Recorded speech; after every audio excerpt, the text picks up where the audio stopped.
Amin'ny tontolo iainana izay ihany voatendry ho mpisolo toerana ny Prime Ministre amin'ny fanatanterahana sy fiandraiketana ny raharaha eny anivon'ny Ministeran'ny tontolo iainana Andriamatoa Emmanuel Rakotovahiny. Mahakasika ny asany dia nilaza ny tenany fa anjarany no manara-maso ny zava-misy ary mahakasika ny fitokonana izay tanterahan'ny tompon'andraikitry ny ala kosa dia tsy mbola fantany mazava moa ny mahakasika an'io. Fitondrana fanazavana ary.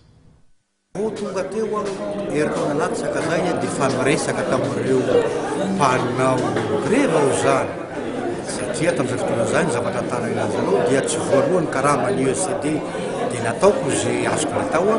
dia voarina le zavatra nahazo karama zany. Amin'izao tsika miteny izao tsy fantatro mihitsy no nanaovany greva satria tsy teto mantsy tsy teto toerana fa tany aplika avy any dia mbola nidina tany filiara vao tamin'ny alina lasa tamin'ny aranfiny tonga zany. Henoko efa manao grève, inona ny grève ataon'zareo, inona ny antony dia hoe mitady ministre zany olo zareo tsy mety tsendrena ny ministre dia misy olo sasantsasa mitady avy zareo asorona zany ka zany rehetra zany zavatra miankina amin'ny premier ministre zany zavatra zany satria izy ministre ny intérieur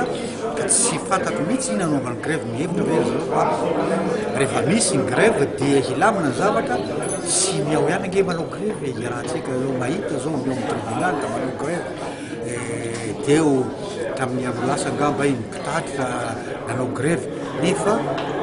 voarina ve ny zavatra tsy mandany fanaovana grève aho fa rehefa hitako hoe ina no anaovana grève izay no mpianako tsy mandany fanaovana grève aho tamin'ny fahatalonako mananao grève ihany koa tamin'ny satotoza namoaka mpiasa ataoko ministère atao zao mihitsy mitantanaza tsy misy maharatsy azy.